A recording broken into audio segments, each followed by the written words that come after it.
We say a number n is sunny if it is a multiple of the sum of its prime factors, excluding any multiplicities. So, for example, the number 90, which is 2 times 3 squared times 5, this is sunny because if we do 2 plus 3 plus 5, so we add up the prime factors and we're only including the 3 once, 2 plus 3 plus 5 is 10, and 90 is a multiple of 10, so 90 is sunny. We want to prove that there exists a sunny number with more than 2024 prime factors. And there's nothing really that special about 2024 here, apart from that's when this video is being filmed. You can replace 2024 with any big number you want. Let's dive into a solution here. What I'm going to do is prove that this problem is kind of equivalent to a slightly alternative problem, which is slightly easier to break down. Let's introduce a definition first. So we're going to say A is a set of primes. We say A is good. A is good if the sum of the elements of A,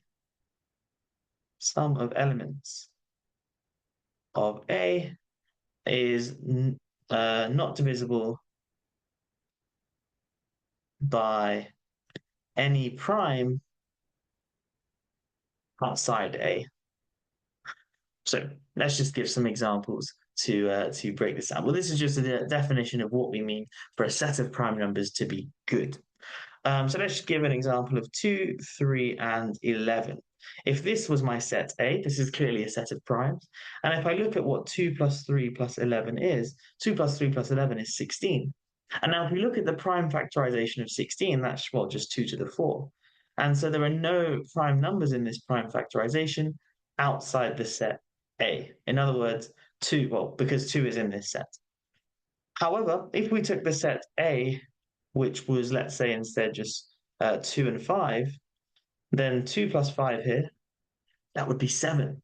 And 7 is not, or if you think about the prime factorization of 7, well, it's just 7 because 7 is a prime, and 7 is not in this set here. So the second set A would be a bad set, but this first one would be a good set. Okay, cool. How does this relate to our problem here?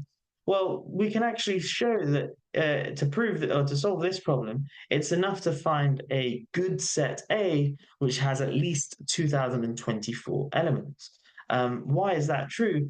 Well, let's just take this guy here. I claim that this guy, because it's got 3 elements in and it's a good set, we can generate a sunny number which has 3 prime factors in. How do we do that?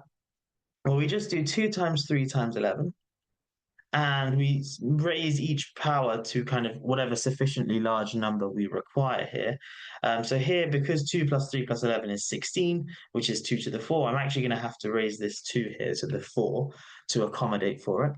But anyway, if we call this number here n is a sunny number, because if I sum up the prime factors of n, it's precisely 2 plus 3 plus 11, which we know is 16. And very clearly, n is a multiple of 16 because it's got the 2 to the 4 in it. So that generates a sunny number n, which has 3 prime factors in. We kind of want to just show that we can always find a good set with 2024 elements in, and that's going to give us essentially this result here. So now we're going to prove that there is a good set A with k elements, where k is kind of any integer you want, any positive integer. So what we're going to do is firstly consider the set which I'll call A1, and this is just going to have the first k prime numbers in, so P1, P2, P3, all the way up to Pk. So these are where the primes are in increasing order, so P1 would be 2, P2 would be 3, P3 would be 5, and so on. Okay, there's 2 possibilities for this set A1. Either it is good or it's not good. If it is good, great, then we've generated a set which has a good set which has k elements in.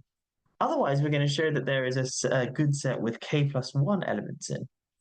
Let's say Q is the sum of the elements in A1. So now we're assuming that A is a bad set. So we're going to add up all the elements in A1. So this is going to be P1 plus P2 and so on up to Pk. Okay, cool. How do we now generate a good set with k plus 1 elements? Well, firstly, let's make an observation about this thing here. This thing here is at most k times pk, because of course each of these primes here are at most pk because they're in increasing order, and there's precisely k terms there. So q is at most k times pk, and if A1 is not good, if it is a bad set, then that means when I add all these numbers up and I get q, has a prime factor that is not one of these guys. But since these guys here are the first k prime numbers, if q has a prime factor that is not one of those guys, it must be some prime bigger than pk. So therefore, we can write q as p times, let's say, some number m, where p is a prime bigger than pk. Okay, cool. And so we get that pm here is less than or equal to k times pk. But since p here is bigger than pk, the only way this inequality can hold is if m is strictly less than pk. Sorry, m is strictly less than k, sorry. Because if m was k or bigger, this thing here would be at least k, and p is strictly bigger than pk, so this inequality could not be true. Okay, so m is less than k. Now, all we're going to do is consider the set A1 union the element P. So now this is just the primes P1 up to Pk, and then also shoving the prime P on at the end. Now, what do we notice about this set? Well, firstly, what's its sum? The sum of the numbers in this set, so the sum of, let's call this set A2, the sum of A2, or the elements in A2, this is precisely Q plus P, because these guys here add up to Q, and then we've added the prime P. But Q, remember, is P times N, so this is just going to be P lots of N plus 1.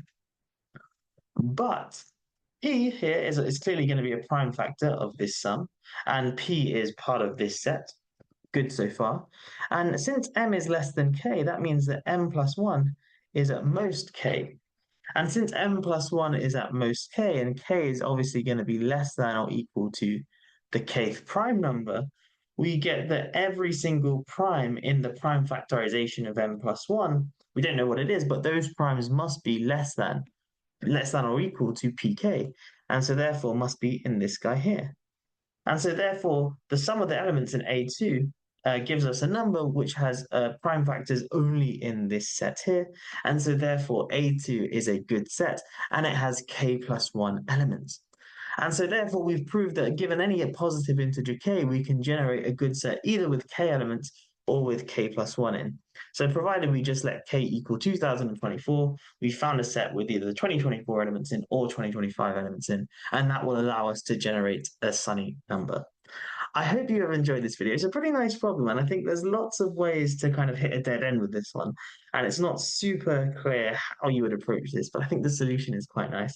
Do let me know if you've enjoyed this video, and if there are any problems you want to see, let me know in the comments down below. And yeah, like and subscribe if you're new. Take care.